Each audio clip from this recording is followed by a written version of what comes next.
Education loan 100% placement తో job Telugu students కి first choice Sankalchand Patel university Ahmedabad. ఈ రోజు మన నాన్నక ప్రేమతోకి ఒక స్పెషల్ గెస్ట్ రాబోతున్నారు అనమాట.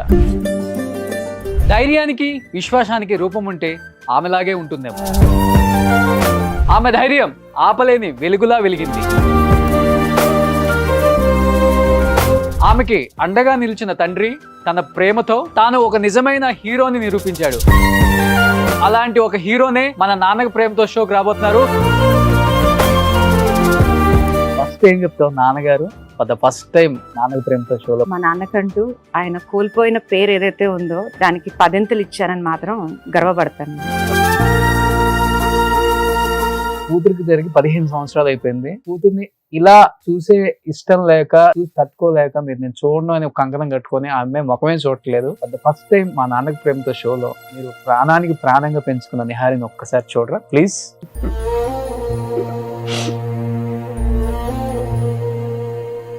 ఇదే దీని మూలకనే నేను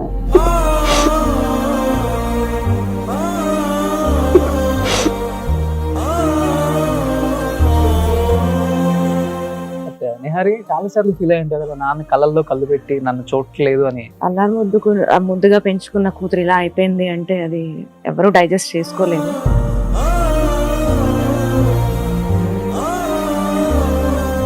అటెంప్ట్ చేసేటప్పుడు ఒక్కసారి నాన్న మైండ్ లో తెచ్చుకున్నాం. అసలు కిరోసిన్ పోసుకున్న తర్వాత మా మధ్యన ఆల్మోస్ట్ 1.5 hour కన్వర్సేషన్ జరిగింది. తల్లిదండ్రులుగా మాట్లాడుతున్నారు తప్ప నన్ను ఒక కూతురుగా అసలు తనకున్న ప్రాబ్లం కి వదిలేసే అబ్బాయిని అన్న ధైర్యం నాకు ఇవ్వట్లేదు.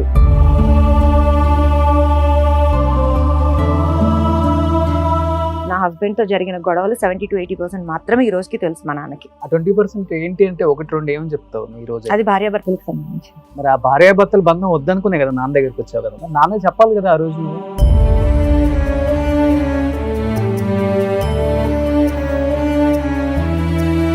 ఇప్పుడు నేను సింగిల్ గా ఉంటున్నాను ఆల్మోస్ట్ 15 years నుంచి. నేను ఇప్పుడు సేఫ్ గా ఉన్నానని మీరు అనుకుంటున్నారా? ఏదో ఒకటి ఉంటుంది అంటే నాలాంటి అమ్మాయిని ఇలా అంటున్నారు అంటే ఒకవేళ మ్యారేజ్ అయ్యి హస్బెండ్ వదిలేసిన ఆడపిల్ల అంటే సొసైటీలో ఇంకెంత చిన్న చూపు ఉంటుంది.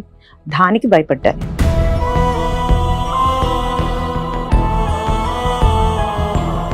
కాళ్లపార అని ఆరకుండానే ముగ్గురు నదులు పెట్టేసి వచ్చిన ఆడపిల్ల అని మన ఊర్లో వేస్తారు కదా, ఆ టైటిల్స్ తీసుకునే ధైర్యం నాకు లేదు.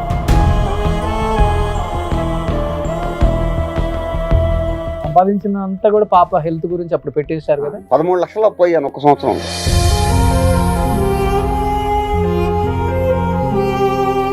నాకు థాట్ రాలేదు. వాటర్ పోసేసినట్టే తర్వాత ఏం జరిగేది అనేది అసలు నాకు థాట్ రాలేదు. ఆల్మోస్ట్ 2.5 hours నేను కిరోసిన్ తోనే ఉన్న బాడీ మీద. ఆ టైంలో ప్రెగ్నెంట్ మీరు? ఎస్. ఎన్నో మంత్ అప్పుడు? అప్పుడు 3rd month.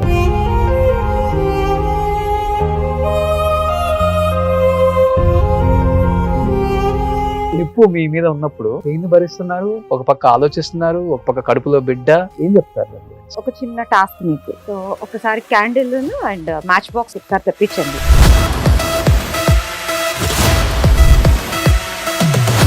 తీసిన తర్వాత బర్నింగ్ సెన్సేషన్ ఉంది. It is there. సో నేనేం చేశానంటే పవన్ కళ్యాణ్ గారిని కూడా కలిసారు కదా. ఎస్. ఏం చెప్పారు పవన్ గారు?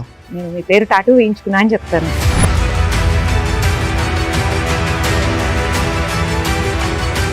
years డ్రైవింగ్ స్కూల్ మెయింటైన్ చేశాను. ఏ ఆడపిల్ల కూడా నా దగ్గర నేర్చుకున్న తర్వాత తన సొంత కారుతో నేను హైదరాబాద్ నుంచి అవనగడ్డ వచ్చాను లేదా హైదరాబాద్ లో ఆఫీస్కి వెళ్ళానని ఎంతవరకు అన్న ఆడపిల్ల లేదు. కానీ నేను నెల రోజుల నాడు కొత్త కారు కొని 15 రోజులు తన నుంచి ఇవాళ సిటీలో ఏ పక్కకైనా తనే తోలు. దాని గురించి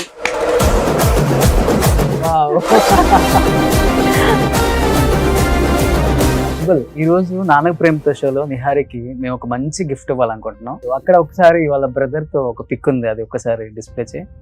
ఈ పోజ్ ఇస్తే లామినేషన్ చేసి మీ ఇంటికి వస్తుంది అంకుల్ నాన్నక ప్రేమతో షోలో.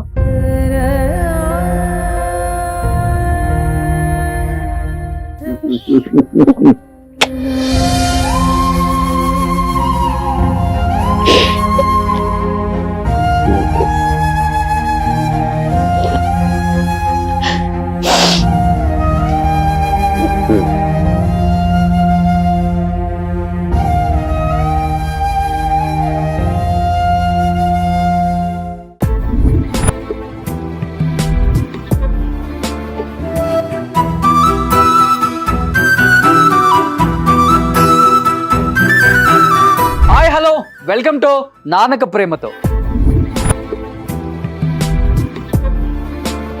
ఈరోజు మన నాన్నక ప్రేమతోకి ఒక స్పెషల్ గెస్ట్ రాబోతున్నారు అనమాట. ఈ స్పెషల్ గెస్ట్ గురించి చెప్పాలంటే ముందు మీకు ఒక కథ చెప్పాలి. ప్రేమ, ధైర్యం, విశ్వాసం కలగలిపిన కథ. ప్రేమకి రూపం ఉండదు, అది మనసు నుండి పుట్టేది. కానీ ఆ ప్రేమకు రూపం ఉంటే ఆయనలాగే ఉంటుందేమో. ధైర్యానికి, విశ్వాసానికి రూపం ఉంటే ఆమెలాగే ఉంటుందేమో. ఆమె జీవితం అంతా చేదు సంఘటనతో, చీకటితో నింపబడ్డా ఆమె ధైర్యం ఆపలేని వెలుగులా వెలిగింది. ఆమెకి అండగా నిలిచిన తండ్రి తన ప్రేమతో తాను ఒక నిజమైన హీరోని నిరూపించాడు. ఈ రోజు అలాంటి ఒక హీరోనే మన నాన్నక ప్రేమతో షోకి రాబోతున్నారు. Please welcome.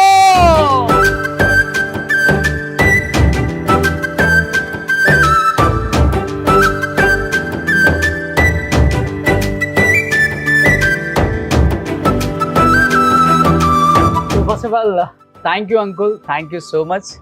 ఎందుకంటే ఫర్ ద ఫస్ట్ టైం మీరు మీడియా ముందుకు వచ్చి ఈరోజు నాన్నక ప్రేమతో షోలో మీ పాపతో పార్టిసిపేట్ చేయటం నిజంగా మా అదృష్టం. ఎందుకంటే నిహారి చాలా ఇంటర్వ్యూస్ ఇచ్చుండొచ్చు, తనకు జరిగిన అన్యాయం గురించి పోరాడి ఉండొచ్చు. అయినప్పటికి కూడా ఆ ఫ్యామిలీ నుంచి ఎవరు వచ్చి మాట్లాడలేదు. అంటే జరిగింది ఏదో జరిగిపోయింది, సో తనేదో పోరాడుతుంది, ఆ పోరాటంలో వెనకుండి మేము సపోర్ట్ చేయాలి తప్పితే ఇంకా ముందు వచ్చి దీని గురించి మాట్లాడితే మనకు వచ్చేది ఏం లేదు అనుకున్నారో ఏంటో తెలియదు అప్పటి నుంచి ఇప్పటి వరకు కూడా. బట్ ఈరోజు నా కోసం నన్ను ప్రేమించే వ్యక్తిగా యాక్సెప్ట్ చేసి ఇంత దూరం వచ్చారు ఊరి నుంచి. Thank you uncle, thank you so much. So Nihari, first ఏం చెప్తావు? నాన్నగారు for the first time camera ముందుకు వచ్చారు ఈరోజు. నాన్నక ప్రేమతో షోలో పార్టిసిపేట్ చేయాలి, నా కూతురు గొప్పతనం గురించి చెప్పాలి. ఏమనిపిస్తుంది? ఏం చెప్తావు? మాటలు రావట్లేదు. ఎందుకంటే కూతురుగా నేను కొన్ని విషయాల్లో ఫెయిల్ అయ్యాను. సో అందరి కూతురులాగా నేను సంపాదించలేదు. సో వాళ్ళకి బిల్డింగ్లు కట్టలేదు, కార్లు కొనలేదు, నేను డబ్బులు ఇవ్వలేదు. కానీ మా నాన్నకంటూ ఆయన కోల్పోయిన పేరు ఏదైతే ఉందో దానికి 10 ఇచ్చానని మాత్రం గర్వపడతాను నేను. ఓకే. సో ఒకప్పుడు శేషు కూతురు నిహారి అనేవాళ్ళు, ఇప్పుడు నిహారి వాళ్ళ నాన్న శేషు అని పిలుస్తున్నారు. అంతకన్నా మా నాన్నకి నేను ఇచ్చే గిఫ్ట్ ఏం లేదని నేను అనుకుంటున్నాను. Great great uncle. సో ఇప్పుడు నిహారి కూతురు శేషు గారు అనిపించుకుంటున్నారా ఎక్కడికి వెళ్ళినా? సో చాలా హ్యాపీగా ఉంది. చాలా చాలా అన్స్టాపబుల్ లో బాగా ఎమోషనల్ అయిపోయారు అంకుల్. తప్పదు కదా, చూసిన చాలా మందికి కూడా కంట్రోల్ చేసుకోలేకపోయారు. ఏమనిపించింది అన్స్టాపబుల్ వెళ్ళినప్పుడు, మాట్లాడినప్పుడు? అది ఒక గ్రేట్ ప్లాట్ఫామ్ బేసికల్ గా చెప్పాలి అంటే. అంటే మన తెలుగు అమ్మాయి ఉండి బయటకెళ్ళి ప్రూవ్ చేసుకోవడం వేరు. మన అమ్మాయిని అలాంటి గ్రేట్ ప్లాట్ఫామ్ మీద పిలిచి అందరూ బాలకృష్ణ గారు, అల్లు అర్జున్ గారు పిలిచి వాళ్ళు అప్రిషియేట్ చేయటము, తర్వాత బాలకృష్ణ గారు మళ్ళీ సపరేట్ పిలిచి మాట్లాడటం. నేను క్యాబ్ కోసం వెయిట్ చేస్తున్నాను, బయట వెయిట్ చేస్తుంటే పాపం బాలకృష్ణ గారు వెళ్ళే వాళ్ళు ఆగి ఏ పాప బాయ్ అని చెప్పి ఆయనకున్న సాఫ్ట్ నేచర్ ఏదైతే ఉందో అది రియలీ అన్స్టాపబుల్. సో అంకుల్, అంటే ఇప్పుడు నిహారి ఇంత ఫైట్ చేస్తుంది, మేము అందరం చూస్తూనే ఉన్నాం. బట్ అంటే ఈ ఇన్సిడెంట్ జరిగిన తర్వాత తనలో ఒక ఫైర్ వచ్చో, లేకపోతే సమాజం ఏదో ఒకటి మాట్లాడుతుంది, ఆ మాట్లాడే లోపు నేనేంటో ప్రూవ్ చేసుకోవాలని తనలో ఎక్కడో ఒకటి స్టార్ట్ అయిపోయి ఈ రోజు ఈ స్థాయికి వచ్చారు. ఇలా ఉన్నప్పటికి కూడా బట్ చిన్నప్పుడు నిహారి ఎలా ఉండేవాళ్ళు అసలుకి ఈ సిచ్యువేషన్ ఇదంతా జరగక ముందు ఇన్సిడెంట్ అంతా? అందరూ ఆడపిల్లలాగానే ఇంట్లో అది ఒక పైగా మాది చాలా పెద్ద కుటుంబం. ఓకే. తను బాగా లైక్ చేసేవాళ్ళు, వాళ్ళ నానమ్మ కానీ వాళ్ళ మేనత్తలు కానీ వాళ్ళందరూ కూడా. తన లైఫ్ హ్యాపీగానే జరిగింది చైల్డ్హుడ్ అంతా కూడా. ఇంకా తర్వాత మాకున్న ఫ్యామిలీ ప్రాబ్లమ్స్ అవనివ్వండి, లేకపోతే సర్కమ్స్టాన్సెస్, వీటి పరిస్థితుల్లో కొంత ఇబ్బందులు పడిన మాటలు వాస్తవమేను. దాని తర్వాత మ్యారేజ్ చేయటం సరే, ఇప్పుడు నాకు కొద్దిగా మ్యారేజ్ చేద్దాంలే, ఒక బాధ్యత తీరుతుంది కదా, 20 years వచ్చినాయి కదా అని చెప్పి అన్న ఉద్దేశంతో మ్యారేజ్ ప్రపోజల్ చేసి మ్యారేజ్ చేసింది. మ్యారేజ్ చేసిన తర్వాత అక్కడ సిచ్యువేషన్స్ మనకి యాక్చువల్గా తెలియదు. ఇప్పుడు మామూలుగా ఫలానా మనిషి అని అంటే బయట ఎలా ఉంటుందంటే మంచోడు, దాని గురించి ఇబ్బంది ఏం లేదు, మంచి కుటుంబం అని అంటారు. కానీ ఇన్సైడ్ మనిషిని మనం క్యాలిక్యులేట్ చేయలేము. అవును అవును అవును. అయితే ఏంటంటే అక్కడ ఉన్న పరిస్థితులు అవ్వచ్చు, లేకపోతే వాళ్ళ ఏదన్నా అవ్వచ్చు, దాన్ని మనం బయటకు అనేది రాదు. అది చూడటానికి మాత్రం వైట్ వాళ్ళలాగా అందరం అలా కనపడతాం. కానీ సమయం సందర్భం వచ్చినప్పుడు అసలోడు బయటకు వస్తాడా? వాడు రాక్షసుడు అవ్వచ్చు, లేకపోతే ఇంకా మంచివాడు అవ్వచ్చు, ఇంకా ఏదన్నా దానికి ఏదైనా పేరు పెట్టచ్చు. సరే ఆ పరిస్థితుల్లో తను అక్కడ పరిస్థితులను బట్టి ఉండలేక పుట్టింటికి వచ్చింది. వచ్చిన తర్వాత నాకు ఇలా జరుగుతుంది అలా జరుగుతుందని అంటే సరే పెద్దవాళ్ళంగా ఉన్నాం కాబట్టి మాట్లాడదాంలే అమ్మా అని అనుకోవటం. తర్వాత మరి ఇప్పుడంతా కూడా ఫోన్ టెక్నాలజీ అంతా వచ్చేసింది కదా! మరి ఫోన్‌లో వాళ్ళేమన్నా మాట్లాడుకున్నారో, కిచులాడుకున్నారో ఏం తెలీదు. సరే ఇట్లా సూసైడ్ అటెంప్ట్ చేసింది. చేసిన తర్వాత నేనేం చేశానంటే గవర్నమెంట్ హాస్పిటల్‌కి తీసుకెళ్తే బతికించరు అనేది నాకు తెలిసినంత వరకు. ఎందుకంటే వాళ్ళు ట్రీట్మెంట్ చేయరు. అవునవునవును. ఎందుకంటే వాళ్ళ దగ్గర సరైన ఎక్విప్మెంట్ ఉందా లేదా అనేది మనకు తెలీదు. మనం రూ. 10 పెట్టి టాబ్లెట్ కొనుక్కురావడమో, లేకపోతే వాళ్ళు చెప్పిన ఇంజెక్షన్ తీసుకురావడానికో అక్కడ అవైలబిలిటీ ఉండదు. ఇప్పుడున్న పరిస్థితుల్లో ఇంకా కొద్దిగా టెక్నాలజీ పెరిగి మీలాంటి వాళ్ళు షూట్ చేసి ఇక్కడ అది లేదు, ఇక్కడ ఈ అవసరం లేదు, లేకపోతే అక్కడ బాగుండలేదని కొద్దిగా ఫోకస్ అయిన తర్వాత సిస్టమ్ మారింది. ఇటువరకు మరీ శాంతం 15 ఏళ్ల క్రితం అంటే హాస్పిటల్స్ అన్ని ఎంత మురిగ్గా ఉండాలో, ఎలా ఉండాలో అలా ఉండేవి. అవును. అందుకని నేను చేశానంటే ఏమైనా సరే బతికించాలన్న ఉద్దేశంతో ప్రైవేట్ హాస్పిటల్‌కి ఒక తీసుకెళ్ళాను. తండ్రిగా కూతురు మీద చాలా మరి ప్రేమ ఉంటుంది కదా! ఇంకా. అది తప్పదు కదా! ఆ. న్యాచురల్. హ్మ్. దాన్ని బట్టి ప్రైవేట్ హాస్పిటల్‌కి తీసుకెళ్తే వాళ్ళు కూడా ఇంకా ట్రీట్మెంట్ మొదలుపెట్టిన తర్వాత ఏమన్నా 40,000 అయినాయి, 30,000 అయినాయి, లేకపోతే 5,000 అయినాయి, 10,000 అయినాయి అంటే తీసుకొచ్చి పెట్టడమే సరిపోతుంది. ఒక రోజున ఒక వారం రోజులు పోయిన తర్వాత మా ఫ్రెండ్ వాళ్ళ అబ్బాయి డీఎం డాక్టర్. ఆయన వచ్చి చూసి బయటకొచ్చి నా దగ్గర ఏం అనలేక ఇంటికెళ్ళిపోయి వాళ్ళ ఫాదర్‌తో చెప్పాడంట. నాన్న అంకుల్ విపరీతం ఖర్చు పెట్టేస్తున్నాడు. ఖర్చు పెట్టిన తర్వాత బయటకొస్తది బతికి. తర్వాత ఏం చేసుకుంటాడు ఆ అమ్మాయిని. ఖర్చు తగ్గించమని చెప్పండి అని కూడా డైరెక్ట్‌గా చెప్పాడంట. నాతో చెప్పలే. ఆయన నాకు ఫోన్ చేశాడు. "శేషు ఏంటి పిల్లాడు గొడవ చేసేస్తున్నాడు. నువ్వు మరి నీ ఆలోచన ఎట్లా ఉందో ఏంటో" అని కూడా నన్ను ప్రశ్నించడం జరిగింది. ప్రశ్నించితే ఇప్పుడు చచ్చిపోవాలని ఎవరో కోరుకోరు. చంపేయాలని కోరుకోము.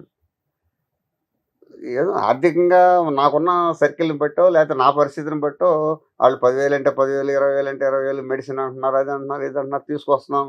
మరి బ్రతికింది. ఈ బ్రతికిన అమ్మాయిని ఇంటికి తీసుకెళ్ళిన తర్వాత ఏం చేయాలి? దానికి లైఫ్ ఎట్లాగు? ఎవరు రిసీవ్ చేసుకుంటారు? ఈ సమాజం ఏం తీసుకుంటారు? ఎందుకంటే నేను తిరిగిన పరిస్థితులు ఏంటంటే నేను కొద్దిగా పబ్లిక్‌లో బాగా తిరిగిన మనిషిని. రాజకీయంగా కాదు కానీ కొద్దిగా రిలేషన్ ఎక్కువ. Public relation. పేరున్న వ్యక్తి. ఆ! దాని మూలకంగా ఏమవుతుందంటే ఎక్కడికి పోయినా సరే కొద్దిగా చిన్న చూపుగా చూస్తున్నారు నన్ను కూడాను.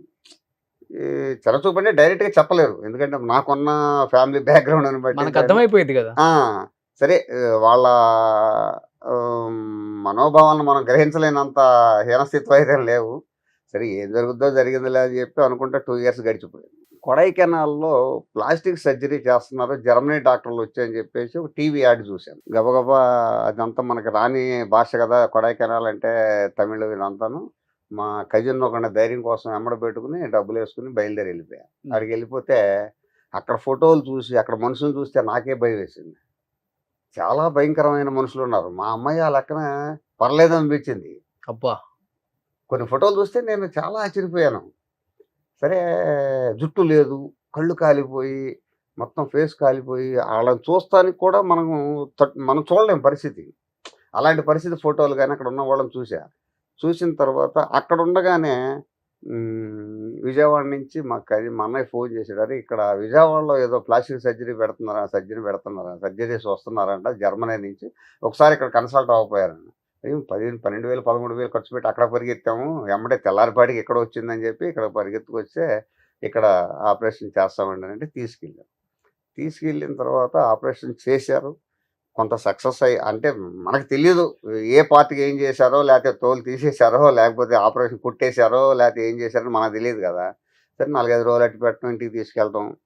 తర్వాత ఆ డాక్టర్సు తను మాట్లాడిన విధానాన్ని బట్టి ఇంప్రెస్ అవ్వనివ్వండి, లేకపోతే మరి అక్కడ ఏం జరిగింది చాలామందికి చేశారు ఆపరేషన్‌లు. కానీ ఎవరు ఆ డాక్టర్లు తనకు రెస్పాన్స్ అయినట్టుగా మిగిలిన వాళ్ళకి ఎవరికీ అవ్వలేదు. అప్పుడు వాళ్ళు డాక్టర్స్ ఫోన్ చేయటం మొదలుపెడుతున్నారు ఇంటికి. హ్మ్. హ్మ్. ఏవండీ ఎలా ఉందండి? ఏంటండి? అదండి, ఇదండి. ఏమో డాక్టర్సు అయిపోయింది, ఆపరేషన్ అయిపోయింది, ఇక బతుకుద్దా బతకదా మనకెందుకు ఆ పేషెంట్ గురించి అనే కాన్సెప్ట్ తీసుకురాకుండా ఏదో అప్పుడప్పుడు టచ్ చేయడం మొదలుపెట్టాం. అట్లా మేము ఆ డాక్టర్ గారికి కొద్దిగా దగ్గర అవ్వటం మొదలుపెట్టాం. వీళ్ళు చూపించుకురావటం, వాడు ఏదో చెప్పటం, మెడిసిన్స్ ఇవ్వటం, లేకపోతే ఇంకో సిట్టింగ్ అయితే ఇది చేస్తాం అది చేస్తాం అనేది కొంత అవగాహన వచ్చింది మాకు. ఆ తర్వాత తనకి ఆపరేషన్ చేసిన జర్మనీ డాక్టర్స్ ఒక రోజున మీ ఇంటికి వస్తామండి అని కవర్ చేశారు. ఒక 6 నెలల తర్వాత వాళ్ళు మళ్ళీ జర్మనీ నుంచి ఇండియా వచ్చారు. ఓకే. ఇండియా వచ్చిన తర్వాత డైరెక్ట్గా పులిగడ్డ మా ఇంటికి వస్తా ఉన్నారు. మేము ఫారిన్ డాక్టర్లు ఏంటి మన ఇంటికి రావడం ఏంటి, అసలు ఈ లోపు ఏం జరుగుతుంది ఏంటి అనేది కూడా అంత బాగా అవగాహన కూడా లేదు మాకు. సరే వచ్చారు, వాళ్ళు ఏదో డాక్యుమెంటరీ తీసుకున్నారు అని చెప్పేసి తను చెప్పింది. డాక్యుమెంటరీ తీసుకున్నారన్న తర్వాత సరే జరిగిపోతున్నాయి, మనం కంటితో చూస్తూ ఉన్నాము, సమాధానం చెప్పే వాళ్ళకి చెప్తున్నాము. ఆ రోజు చాలామంది వచ్చారు, ఫారినర్స్ వస్తున్నారంట వాళ్ళ ఇంటికి డాక్టర్స్ అనేటప్పటికి నా ఫ్రెండ్ సర్కిల్ అని వాళ్ళని వీళ్ళని చాలామంది వచ్చారు. తర్వాత మాకు తెలిసి ఒక అమ్మాయి అప్పుడు వాళ్ళ డాక్టర్లు ఏం చేశారంటే జర్మనీ ఇన్వైట్ చేశారు పాపని 2012. వాళ్ళు ఆపరేషన్ చేశారు, తర్వాత 6 నెలలకు వాళ్ళు వచ్చారు. సంవత్సరం లోపే తనకి జర్మనీ ఇన్విటేషన్ వచ్చింది. ఈలో పాస్పోర్ట్ ఏర్పాటు చేశారు. పాస్పోర్ట్ ఏర్పాటు చేసి ఇక్కడే ఫ్లైట్ ఎక్కించాను, వెళ్ళిపోయింది. అక్కడ 38 డేస్ ఎంతో ఉన్నది. తర్వాత ఇండియా వచ్చిన తర్వాత అప్పుడు తను అక్కడ దిగిన ఫోటోలు కానీ ఇవన్నీ కూడా ఒకటి జనంలోకి స్ప్రెడ్ అవుతున్నాయి. ఏంటి కాలిపోయిన అమ్మాయి ఏంటి, జర్మనీ వెళ్ళటం ఏంటి, మేము ఇంతంత ఖర్చు పెట్టి చదువుకున్నాము, లేదా డబ్బులు ఉన్నవాళ్ళు అమెరికా వెళ్ళాలంటే ఇబ్బంది పడిపోతున్నాం, మమ్మల్ని ఎవడ పిలవట్లేదు అనే కాన్సెప్ట్లో ఉండిపోయారు. ఎందుకంటే మా చెవులకి వినపడతా ఉంటాయి కదా ఒక్కొక్కళ్ళు అనుకునే మాట.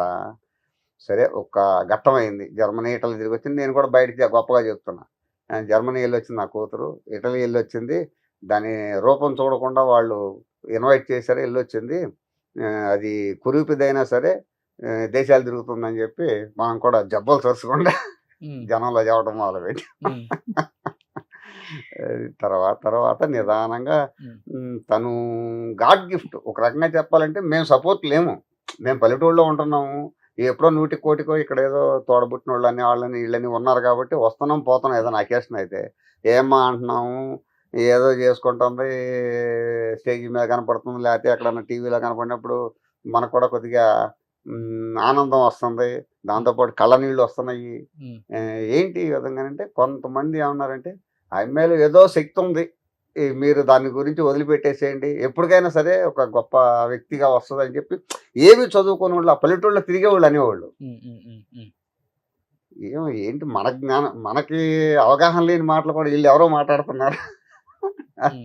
అలాంటి వాళ్ళు అన్నప్పుడు కూడా కొంత మనం హ్యాపీగానే ఫీల్ అయ్యాము. కానీ నేను ఎప్పుడు కూడా దరిదాపుగా ఒక 10 ఇయర్స్ 8, 9, 10 ఇయర్స్ నేను అసలు ఫేస్ టు ఫేస్ నా కూతురు ముఖం చూడలేదు ఎప్పుడు. నేను కూడా విన్నాను అంకుల్ ఈ మాట.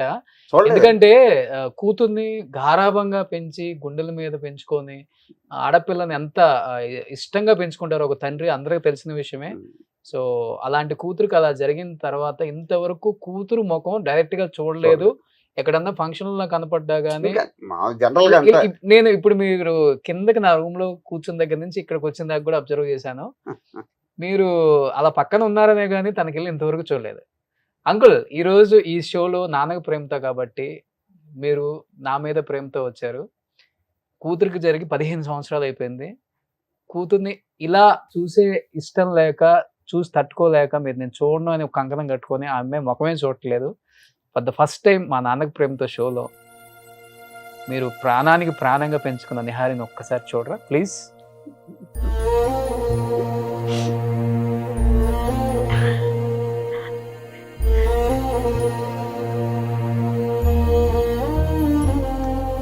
ఇదే దీని మూలకనే నేను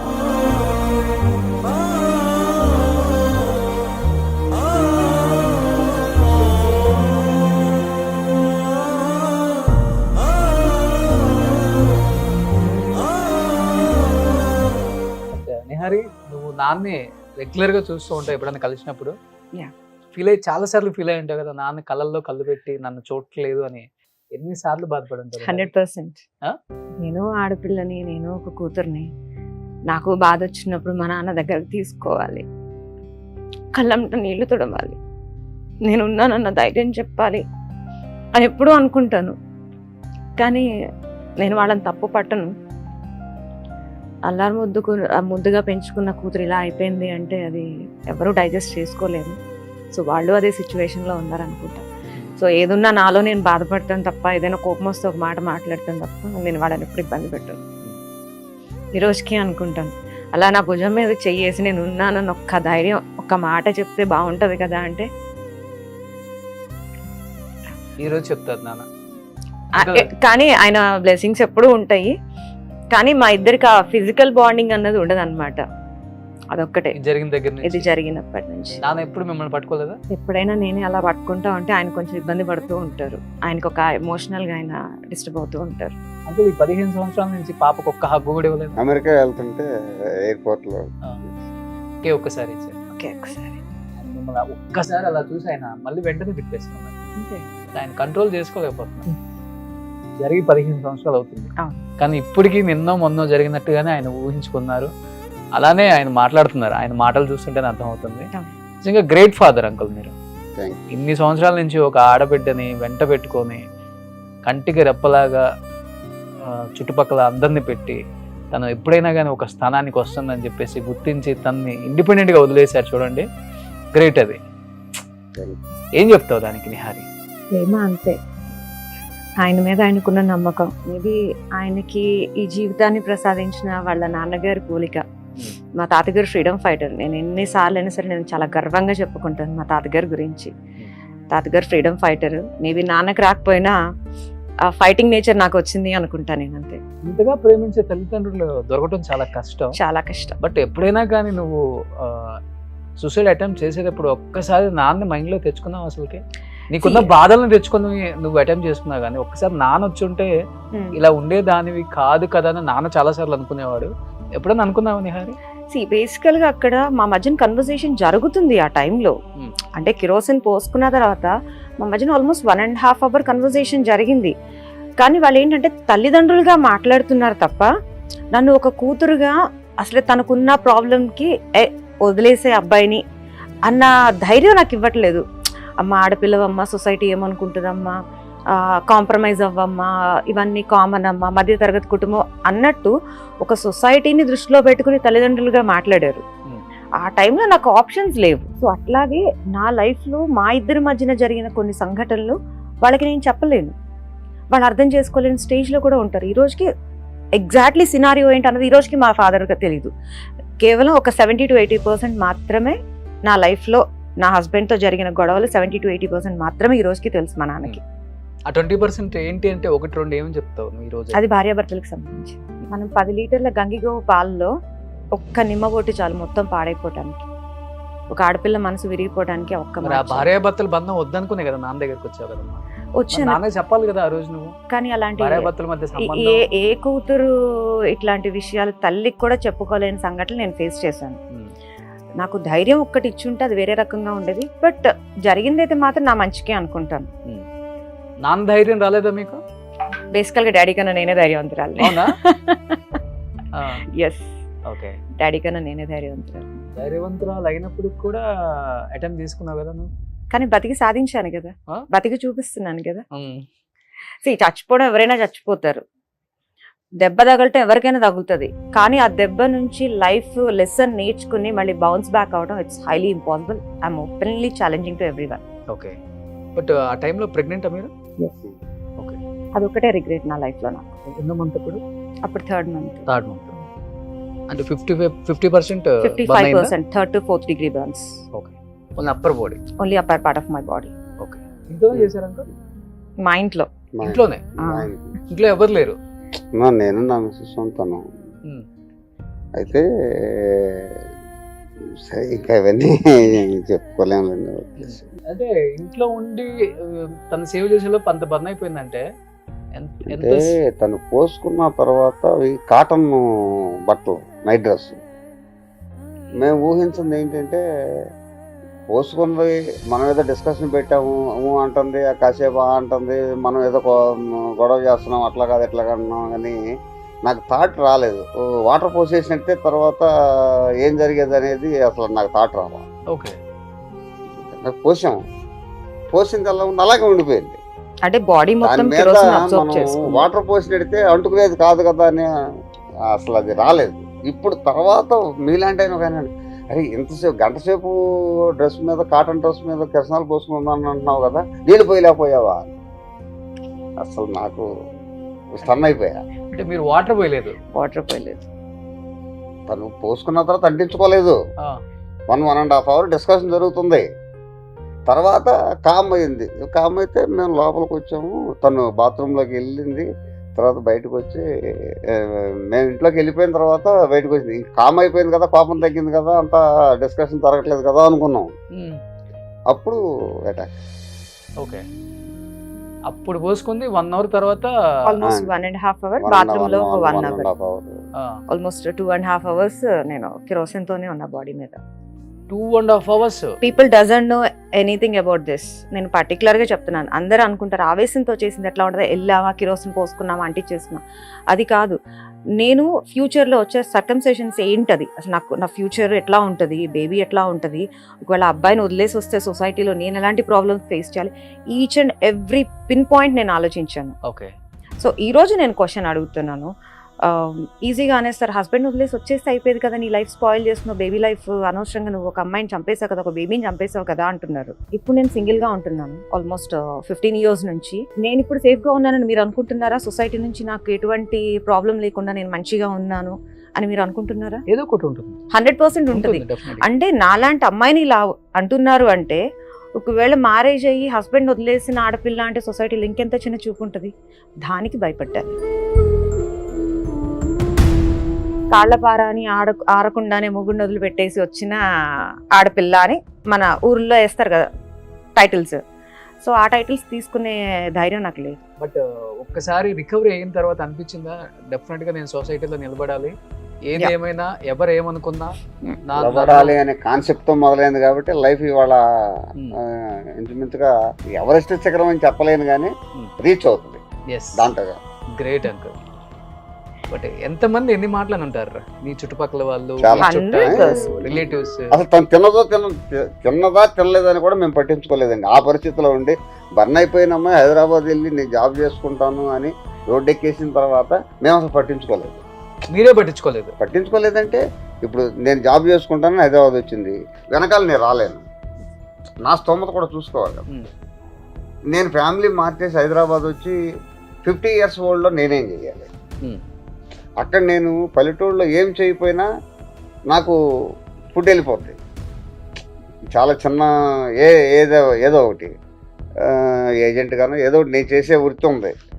కానీ హైదరాబాద్ వస్తే 50 years ఓల్డ్లో నేను హైదరాబాద్ వచ్చి ఎలా పరిగెత్తాలి? అదే 20-25 years ఓల్డ్ అయితే పరిగెత్తాడు, వాడు 100 km స్పీడ్తో పోతాడు. లేదనంటే 80-90s వచ్చి మనల్ని వాళ్ళని తీసుకెళ్ళి బడ్డీ కొట్టు దగ్గరికి వెళ్ళి ఏదో చాక్లెట్ ఇప్పించే వయసు అయితే అన్న హైదరాబాద్ రావాలి.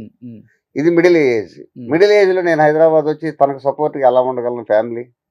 కాబట్టి తను ఎప్పటికప్పుడు రికవరీ అవుతుంది, అక్కడికి వెళ్తున్నాను, వాళ్ళు పరిచయం అయ్యారు, వీళ్ళు పరిచయం అయ్యారు అని మనకి ఇన్ఫర్మేషన్ ఉంటుంది. కాస్త జర్మనీ వెళ్ళి వచ్చిన తర్వాత ఎలాంటి ధైర్యం వచ్చిందో ఇంకా రోజు రోజుకి నాకు కూడా ఇక దాని గురించి మనం పెద్దగా పట్టించుకో అవసరం లేదు, బతికేస్తుంది ఇంకా బతికేస్తుంది. బట్ ఇనిషియల్ గా బాగా సపోర్ట్ చేసిందంటే ఎవరని చెప్తారు ఇలాంటి సిచ్యువేషన్ లో? Doctor Lakshmi Saleem madam, great great doctor.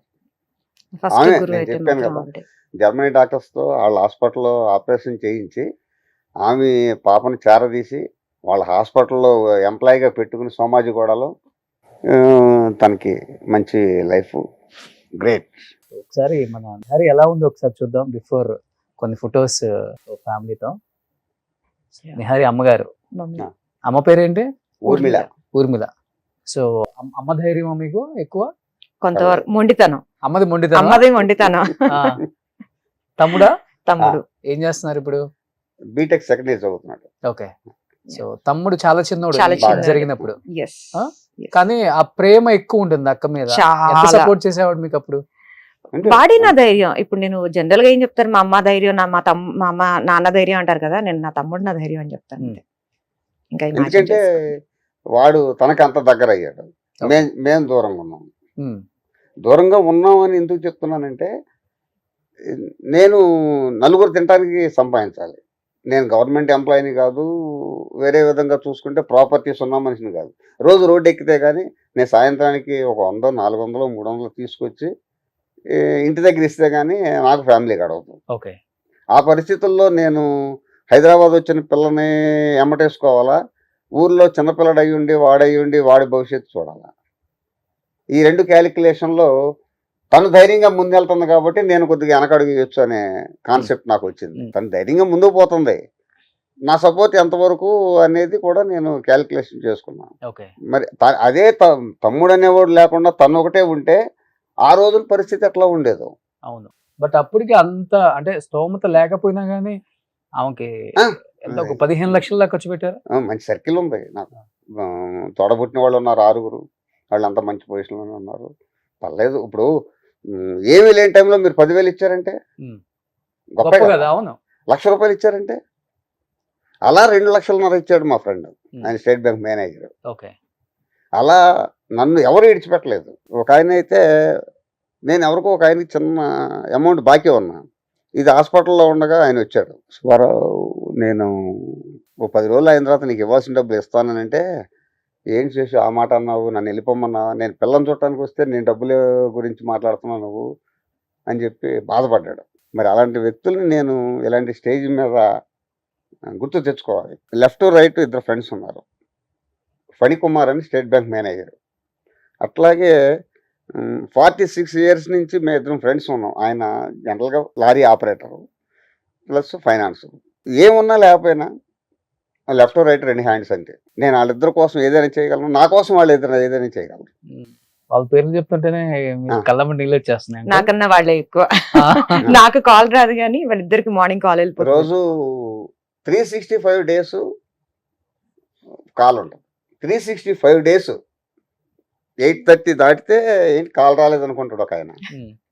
ఒక ఆయన సాయంత్రానికి మనం 5-6 సార్లు మాట్లాడుకున్నాం, ఒకసారి కలిసి కాఫీ తాగాం కదా, అయితే వాళ్ళకి పొద్దు వెళ్ళిపోయినట్టు. ఎంత పని అన్నం తినేవాడిని కూడా వాళ్ళ దగ్గర నుంచి కాల్ వస్తే ఇంకా నేను అన్నం విడిచిపెట్టి వెళ్ళిపోతాను అంతే. పాప టైంలో అంత హెల్ప్ చేశారా?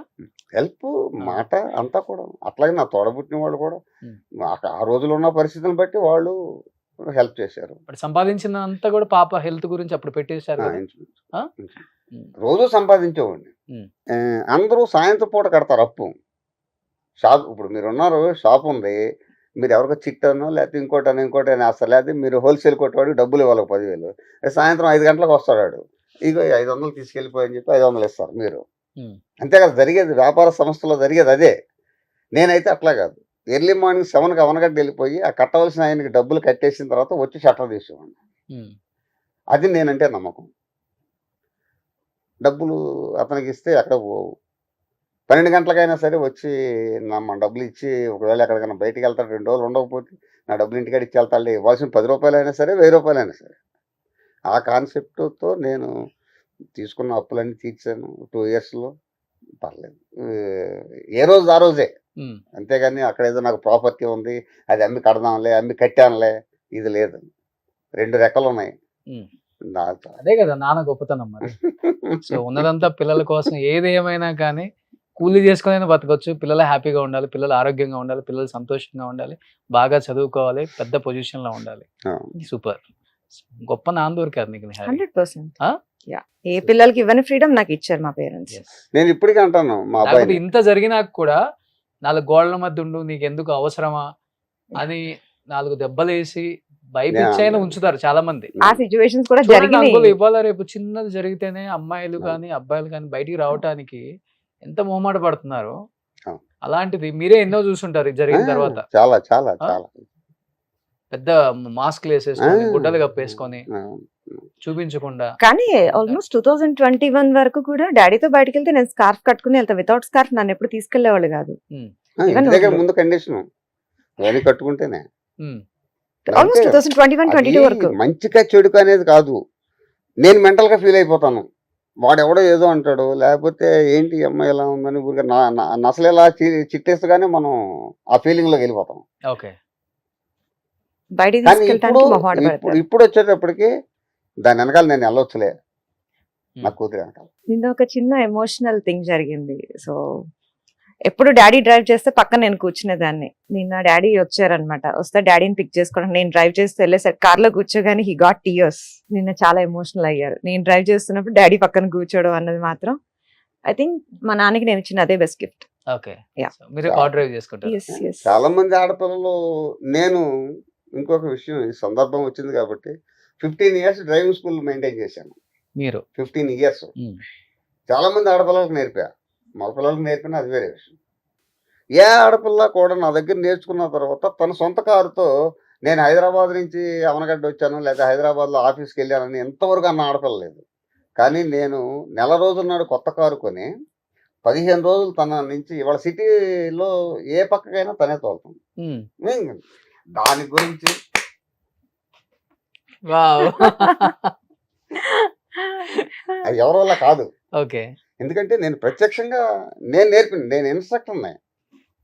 ఇంతవరకు నా దగ్గర నేర్చుకున్న ఆడపిల్లలు ఎవరు కూడా అంకుల్ నేను కారు ఇండివిజువల్గా వేసుకెళ్ళిపోతాను అని అన్నవాళ్ళు లేరు. అయితే తను నేర్పమంది. నా మిస్సెస్ ఇబ్బంది పడుతుంది, 2 వీలర్ కొని తీసుకొచ్చా. ఏ తండ్రి కూడా పిల్లలకి కారు నేర్పకూడదు. ఏ భర్త కూడా భార్యకి డ్రైవింగ్ నేర్పకూడదు. మీరు చిన్న తప్పు చేసినప్పుడు నేను ఒక దెబ్బ కొడతా. బయట వాడిని కొట్టాను అనుకోండి, వాడు ఫీల్ అవ్వడు, నేను డబ్బులు ఇస్తున్నాను మా గురువు అనుకుంటాడు. కానీ ఇక్కడ ఫీలింగ్ తండ్రి ఫీలింగే ఉంటుంది, ఎదురు తిరగచ్చు. భార్య ఫీల్ అవ్వచ్చు, నీ దగ్గర నేర్చుకోను, తిడతాను కదా. అందుకని నేను వీళ్ళ ఎవరికి డ్రైవింగ్ నేర్పను కూడా. ఓకే. అట్లాగే నా మిస్సెస్ బండి తీసుకొచ్చి తాళం ఇచ్చాను 70,000 పెట్టి కొని యాక్టివా. తనే నేర్చుకుంది, తనే పిల్లల దగ్గరికి వెళ్ళటం, ఎక్కడికన్నా కావాలంటే వెళ్ళటం. నేను డ్రైవర్ గుర్తు మానేశాను తనకే. ఓకే. తనకి నేను డ్రైవర్నే కదా అంటావు, తనకి డ్రైవింగ్ రాకపోతే నేను డ్రైవర్నే కదా, తీసుకెళ్ళాలి కావని. ఓకే. ఇప్పుడు నేను అదే చెప్పా, కారు కొన్నాము అక్కడ పెట్టాము అంతవరకే. నువ్వు నేర్చుకోవా అనేది అది నా విషయం కాదు. ఓకే. నేర్చుకుంటే ముందుకెళ్తావు, నేర్చుకోలేదు అనుకో అది అక్కడే ఉంటుంది. సో ఇంకొన్ని పిక్స్. సో నిహారి ఎప్పుడు ఇది పెళ్లి కాకముందా? Before marriage Okay. 2007 మా Same. మేనమామ వాళ్ళ ఇంటికి వెళ్ళాను. అమ్మలాగా ఉంటారు కదా మీరు? Yeah. ఇద్దరులానే ఉంటారు. ఇద్దరులాగా ఉంటారు. నెక్స్ట్ ఇది పెళ్లి ఫోటో. Marriage pick. అంకుల్ పెళ్లి కూతురుగా బాగా ముస్తాబ్ చేసి కూతుర్ని బాగా చూసుకున్నారు అనుకుంటా. అప్పుడు ఏ ఇయర్ ఇది? 2009 February 27th.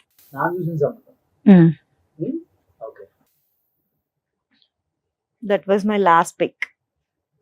ఇన్సిడెంట్ అయ్యే ముందు తీసుకున్న పిక్ అది. మీ తమ్ముడు అది చాలా అందంగా ఉంటుంది కదా. నెక్స్ట్ తమ్ముడు. తమ్ముడు. ఓకే. ఎక్కువ ధైర్యం నాన్నకన్నా తమ్ముడే ఎక్కువ ఇచ్చాడు అనుకుంటా. నేను అంత ఇంటిమసీ ఉండదు, ఎందుకంటే నేను వేరే చోట ఉంటాను. వాడు 2 రోజులు సెలవులు వస్తే అక్కడ దగ్గరికి వెళ్ళిపోతున్నాను, వచ్చేస్తాడు బస్సు. నేను రాను. ఏమంటే నా పరిస్థితులు ఉన్నాయి కదా అక్కడ. అవునవునవును. నెక్స్ట్ పెద్ద న్యూస్ అప్పుడులో ఇది. ఇది నా లైఫ్ స్టోరీ మలయాళంలో రిలీజ్ చేశారు, నా లైఫ్ స్టోరీ బుక్ ఇది. సో ఇది నాకు one of the beautiful memory అనుకోవచ్చు, ఒక మైల్ స్టోన్ అనుకోవచ్చు నా లైఫ్ లో. ఇది మన తెలుగులో కాకుండా మలయాళంలో వచ్చింది. మలయాళంలో అక్కడ ex minister and current MLA Shri doctor MK Muneer, ఆయనకి పబ్లిషింగ్ హౌస్ ఉంది. ఆయన పంతం పట్టి నా లైఫ్ స్టోరీ రిలీజ్ చేయించారు 2017 లో. నాన్న ఇది లాస్ట్ ఇయర్ అయితే. సో అమ్మాయి సక్సెస్ చూసిన తర్వాత మటుకు మీకు ఆనందం అవతల లేదనమాట. ఇంకా నాకు ఉన్న సర్కిల్ కూడా నిన్న ఒక రిటైర్డ్ ఆర్టీఓ, అంటే నేను యాక్చువల్గా ఏంటంటే లైసెన్సులు ఇవన్నీ ఇప్పిస్తుంటాను, ప్లస్ పాస్పోర్ట్లు ఇప్పిస్తుంటాను మా ఊర్లో. చాలామంది ఫోన్ చేశారు, శేషు అన్స్టాపబుల్ వాళ్ళ పర్సనల్ ఫేస్బుక్లో పెట్టారు, ఇతను నాకు ఫ్రెండ్ అని, మా ఫ్రెండ్ వాళ్ళ అమ్మాయి అని, మనకు ఒకసారి మన ఇంటికి వచ్చాడు ఈయన చిన్న హెల్ప్ చేశాడు వాళ్ళ అమ్మాయి అని, ఇట్లా కథలు ఈ 3-4 రోజుల నుంచి ఇంక అదే పరిస్థితి. అది చూసిన వాళ్ళందరూ కూడా సరే థ్యాంక్ గాడ్ అనుకున్నాం, ఇంకంతకన్నా చేయగలిగింది ఏం లేదు. ఇప్పుడు దేవుడి ఇది లేనిదే మనం ఏం చేయలేము. అవును. భగవంతుడు అనేవాడు ఉన్నాడా లేడా అనేది అది వేరే విషయం, మనం దాని గురించి మాట్లాడవసరం లేదు. ఉన్నాడు, ఒక శక్తి ఏదో మనం నడిపిస్తూ ఉంది. కాబట్టి అది అంత డౌన్ఫాల్ అయిపోయి ఇంట్లో నుంచి కురూపిగా రాలేని పరిస్థితుల్లో ఇవాళ ప్రపంచానికి ఒక అమ్మాయి నిహారి మండలి అనే అమ్మాయి ఉన్నది అని వాళ్ళ స్క్రీన్ మీద కనపడుతుంటే అదంతా కూడా ఒక బాధను మర్చిపోయాం ఇంచుమించుగా. కానీ ఒక నిజంగా మనం ఇప్పుడు క్యాండిల్ చిన్న డ్రాప్ వేసుకుంటేనే తట్టుకోలేం. ఎస్ అలాంటిది నిహారి అసలుకి అలా ఫుల్ బర్న్ అయిపోతుంటే ఇంట్లో నువ్వు అసలు ఆ పెయిన్ ని అసలు ఎలా అనుభవించావు, అసలు ఎలా దాన్ని తట్టుకోగలిగావు అనేది నిజంగా పెద్ద టాస్క్. Yeah. అది పెద్ద టాస్క్ అయితే దాంట్లో నుంచి బయటపడిన తర్వాత సో విధిని గెలిచిన ఒక వీర వనిత అంటారు చూసావా, అది గెలిచి మళ్ళీ బయటకు వచ్చి సొసైటీలో ఇలా ఉన్నావంటే వ్యాపారం గ్రేట్. అసలు వ్యాపారం Thank you. చేసే ఆడవాళ్ళు ఉన్నారు, అనేక రంగాల్లో ఉన్నారు. అది ఎడ్యుకేషన్ అవ్వండి, వ్యాపారం అవ్వండి, ఇంకోటి అవ్వండి. కానీ ఇలా ఒక బర్న్ అయిన విక్టిమ్ బయటకు వచ్చి ధైర్యంగా నిలబడి ఈ సమాజంలో తనకంటూ ఒక ప్రత్యేక స్టేజ్ ఏర్పాటు చేసుకుని చూసారా, దానికి నేను హ్యాట్స్. సూపర్. మీరు అన్నారు పోసుకున్న తర్వాత డిస్కషన్ జరుగుతుంది ఇంట్లో, 2 hours తర్వాత నేను ఇంకా బర్న్ అయిపోయి ఇంకా అంటించుకోవాల్సి వచ్చింది నిప్పు అన్నారు. అవును. ఏంటి అసలు మీ అసలు నిప్పు అంటించుకున్న తర్వాత కూడా రకరకాలుగా ఆలోచిస్తాం కదా మనం, బతికితే ఒకలాగా బతకపోతే ఒకలాగా. 100%. ఇంకా ఆ టైంలో అది ఉండదు. ఉండదు. లేదు, నేను ఆలోచించాను. తను ఆలోచించుంటది. నేను ఆలోచించాను. మీ ఫీలింగ్ ఏంటి అసలు ఆ టైంలో? మొత్తం నిప్పు మీ మీద ఉన్నప్పుడు, ఓకే, బాడీ మీద, Mm. అది ఆ పెయిన్ భరిస్తున్నారు, ఒక పక్క ఆలోచిస్తున్నారు, ఒక పక్క కడుపులో బిడ్డ. ఏం చెప్తారు దాని గురించి? దీని ముందు ఒక చిన్న టాస్క్ మీకు. Hmm. సో ఒకసారి క్యాండిల్ అండ్ మ్యాచ్ బాక్స్ ఒకసారి తెప్పించండి. ఇప్పుడు మీరు నాతో మాట్లాడుతున్నారు కదా, అవును. సో మీ మైండ్ లో సమ్ థాట్స్ ఏవో ఉంటాయి, నేను అవేం అడగను. సో క్యాండిల్ డ్రాప్ వేసుకున్న తర్వాత మీ ఫీల్ ఏంటో చెప్పండి. ఒకసారి క్యాండిల్.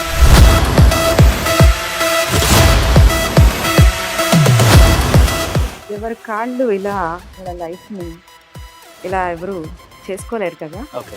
సో నా చెయ్య కాలాలని నేను అనుకోను. ఒక్కసారి మీకు మీరు ప్రయత్నం చేయండి, మీరు చేయండి, మీరు తీసుకుని.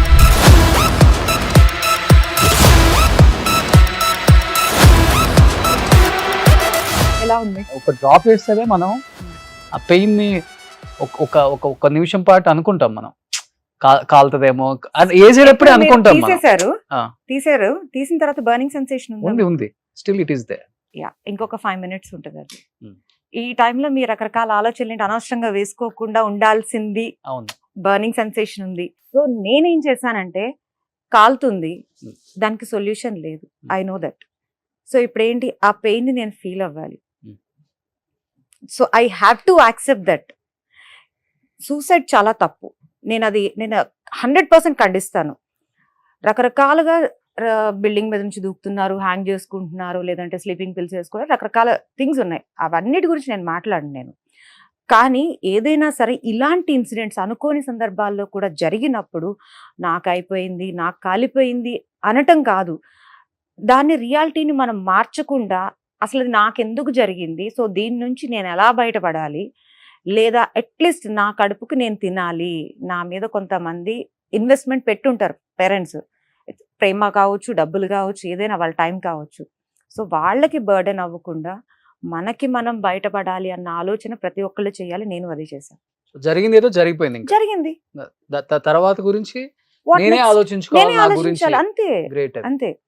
ఇప్పుడు ఉరిశిక్ష విధిస్తారు. ఎంతో మంది ఎన్నో రకరకాల తప్పులు చేస్తూ ఉంటారు.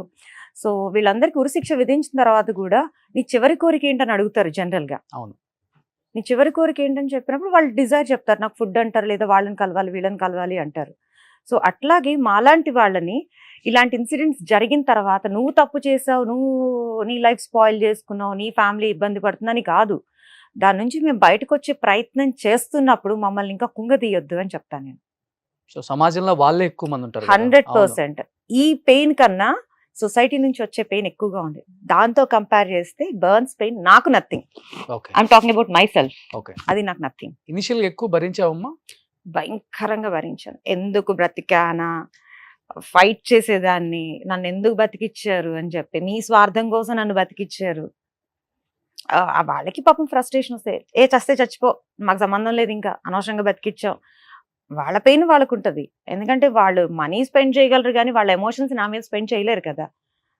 సో అట్లా ఎక్కడ ఇన్స్పైర్ అయ్యావు లైఫ్ లో గట్టిగా ఏదో ఒకటి సాధించాలి నేను, I have to prove myself, yes. అన్న నోట్లో మూపించాలి బై బర్త్ మా బ్లడ్ లోనే ఉంది. ఉంది. కానీ అది ఆ మాట మాత్రం యుద్ధంలో గెలవడం అంటే శత్రువుని చంపటం కాదు, శత్రువుని ఓడించడం. ఆ డైలాగ్ మాత్రం నా లైఫ్ ని కంప్లీట్లీ చేంజ్ చేసింది. అప్పటి వరకు ఏంటంటే ఆ అబ్బాయి మీద రివెంజ్ తీర్చుకోవాలి, పెళ్లి చేసేసుకున్నాడు, నేను ఇట్లా సఫర్ అవుతున్నాను, నేను సర్జరీస్ అవుతున్నాయి, నాతో ఎవరు మాట్లాడలేదు, అది నా మైండ్ లో బాగా పడిపోయింది. First లో. లేదు, బర్న్స్ బెడ్ మీద ఉన్నప్పటి నుంచే లేదు, నన్ను నేను ప్రూవ్ చేసుకోవాలి. సో అన్నట్టు అప్పుడు 1 by 1 నేషనల్ జియోగ్రఫీ ఛానల్స్లో ట్యాబు అని స్టోరీస్ ఇట్లాంటివన్నీ చూసి ఓహో నాకన్నా ఇంకా దీనమైన స్టేజ్లో చాలా మంది ఉన్నారు, so I'm in a very better position అన్నట్టు వాళ్ళతో లైఫ్ కంపేర్ చేసుకుని నేను బయటికి ఎట్లా రావాలి. పవన్ కళ్యాణ్ గారిని కూడా కలిసారు కదా, ఎస్, ఏం చెప్పారు 3-4 పవన్ times. గారు?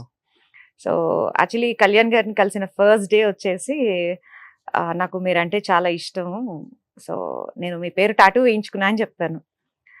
ఆయన ఇలా Oh, ఇలా చూస్తూ ఉండిపోయారు. ఎక్కడ వేయించుకున్నారు? So this is oh Pawan Kalyan. So ఆయన ఇలా ఇలా చూస్తూ ఇలా ఒక 2-3 minutes ఇలా చూస్తూ ఉండిపోయారు. I still remember the feel.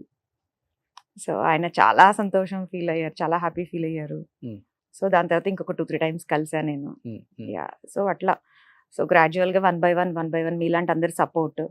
Initial stage లో ఏంటంటే అందరూ కూడా పడిన బాధ మీద ఫోకస్ చేశారు తప్ప నా డిజైర్ ఏంటి, అసలు నేను దేనికోసం పనిచేస్తున్నాను, నా డ్రీమ్ ఏంటి అన్నది స్లోగా people are focusing on that.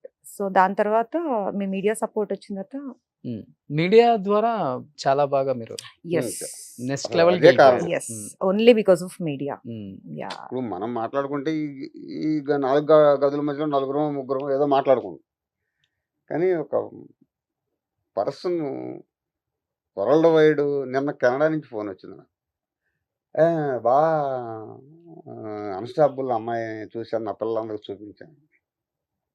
అట్లాగే నాకు చాలా కంట్రీస్ నుంచి ఫోన్ వచ్చింది. రిలేషన్ ఉన్నారు కదా, రిలేషన్ నాకు పబ్లిక్ రిలేషన్ ఎక్కువ. ఓకే, ఇంచుమించుగా నేను పాస్పోర్ట్ ఇప్పించినప్పుడు ఎవరు కూడా విమానం ఎక్కడ లేడు, కొన్ని 100 మందికి ఇప్పించాను. ఓకే, నేను ఎక్కలేదు అని అన్నవాడు నాకు తెలిసి ఎవరు లేరు. ఓకే. నేను అప్పుడు అంటాను, అరే కాలిపోయి కురీపులాగా ఉన్న నా పిల్ల ఎక్కింది విమానం, మీరేంట్రా నా చెయ్యి హస్తవాసి, మీరు ఎప్పటికన్నా ఎక్కడికన్నా పోండి. ఓకే, ఎన్ని దేశాల నుంచి ఫోన్ వచ్చిందో తెలుసా నాకు? నాకే అన్ని కాల్స్ రాలేదు, బేసికల్ గా డాడీకి అన్ని కాల్స్ చాలా వచ్చాయి. చాలా ఓకే. కెనడా నుంచి ఫోన్ చేసి ఆయన అయితే చాలా, ఒక ఆయన అయితే యుఎస్ నుంచి, వాళ్ళందరూ పెద్దవాళ్ళు, వయసులో పెద్దవాళ్ళు.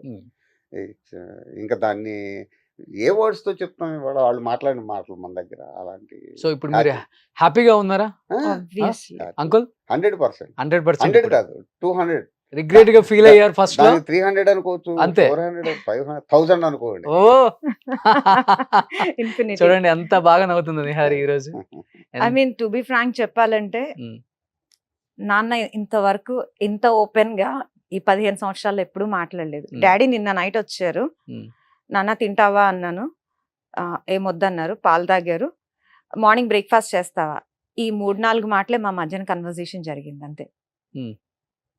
అది ఎవరు నమ్మరు. ఒకటే ఇంట్లో ఉంటాం, తమ్ముడు నేను డాడీ అందరూ ఉంటాం, నేను ఎప్పుడు కానీ మాట్లాడను. ఎక్కువ ఓపెన్ గా ఏది మాట్లాడరు. తిన్నావా అంతే, ఏం తిన్నావని కూడా అడగరు. తిన్నావా ఓకే, హెల్త్ ఎలా ఉంది ఓకే, అంతే. సో ఈ రోజు నాన్నకు ప్రేమతో షోలో నాన్న first time daddy open up అయ్యారు నా ఎంటైర్ లైఫ్ లోనే. సూపర్. ఎలా అనిపిస్తుంది ఇప్పుడు? చాలా హ్యాపీ ఉంది, కానీ కూతురుగా ఫెయిల్ అయ్యాను, అది ఒక్కటే బాధ. కూతురుగా ఫెయిల్ అవ్వలేదా? కొన్ని విషయాల్లో ఫెయిల్ అయ్యాను. 400% సక్సెస్ అయ్యాను. మేబీ అది నాకున్న కొన్ని పాయింట్స్ లో అందరి కూతురులాగా మా నాన్నని చూసుకోలేకపోతున్నాను, ఒక్కటే బాధ. వస్తుంది, టైం వస్తుంది, యా, అన్నిటి టైం వస్తుంది.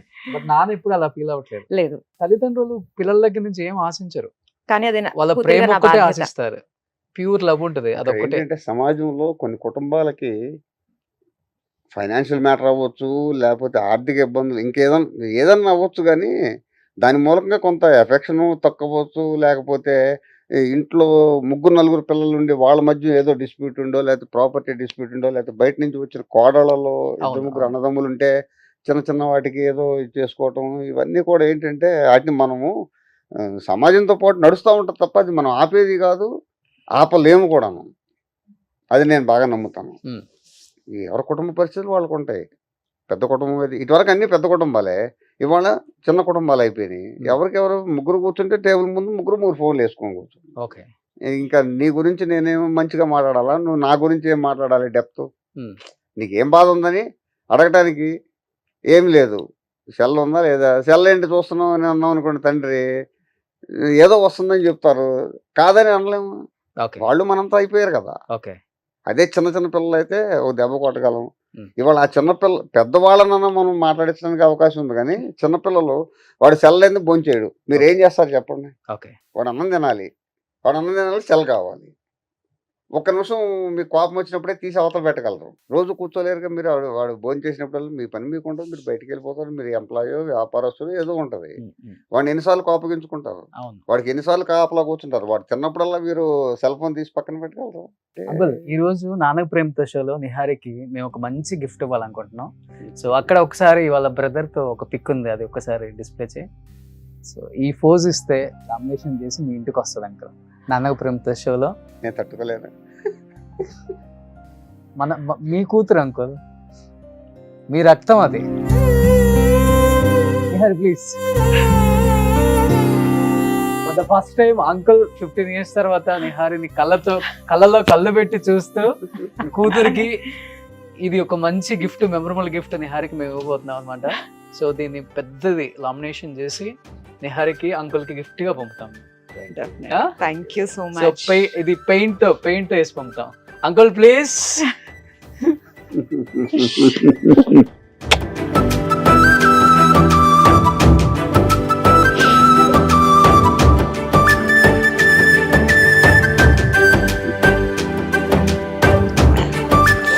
ఏం చెప్తాం నీ మాటల్లో? నాన్నకు ప్రేమతో. ఆ? నాన్నకు ప్రేమ. నాన్నకి ఎప్పుడు ప్రేమతోనే Okay. అందరం కూడా. Yeah. So last year expect చేయలేదు కదా. అస్సలు ఎక్స్పెక్ట్ చేయలేదు. సో అంకుల్, నాకు అసలు తెలియదు ఇలాంటివి వస్తాయి. So thank you uncle, thank you so much. మంచి బిడ్డని కన్నారు. సో మంచి వాల్యూస్ తో పెంచారు. ఆ వాల్యూస్ తో పెంచారు కాబట్టి తనేంటో అని తను చూసుకోకుండా అద్దంలో తను చూసుకుంటే తన నిహారి ఏమో, కానీ బయట సమాజానికి తను ఒక సోషల్ సర్వీస్ చేసే ఒక గొప్ప అమ్మాయి, ఒక గొప్ప ఉమెన్. ఈ రోజు ఎంతో మందికి ఉమెన్ ఎంపవర్మెంట్ ద్వారా, తన స్పీచ్ల ద్వారా ఎంతో మంది ఎలాంటి పరిస్థితుల్లో ఉన్న వాళ్ళని కూడా బయటికి తీసుకొచ్చి మనం ఏంటో బతికి చూపిద్దాం సమాజానికి, చెప్పుతో కొట్టినట్టు చెప్తుంది. సో అలాంటి గొప్ప కూతుర్ని కన్నారు అంకుల్. నిజంగా thank you so much. Accept చేసి ఇంత దూరం వచ్చి నాన్నకు ప్రేమతో షోలో పార్టిసిపేట్ చేశారు. And first of all thank you, మీకు thank you. And Nihari, seriously thank you so much. Wish you good luck Nihari. As a brother గా ఎప్పుడు సపోర్ట్ ఉంటుంది మాది. Thank you so so single much. Call. Definitely. Thank you so much uncle.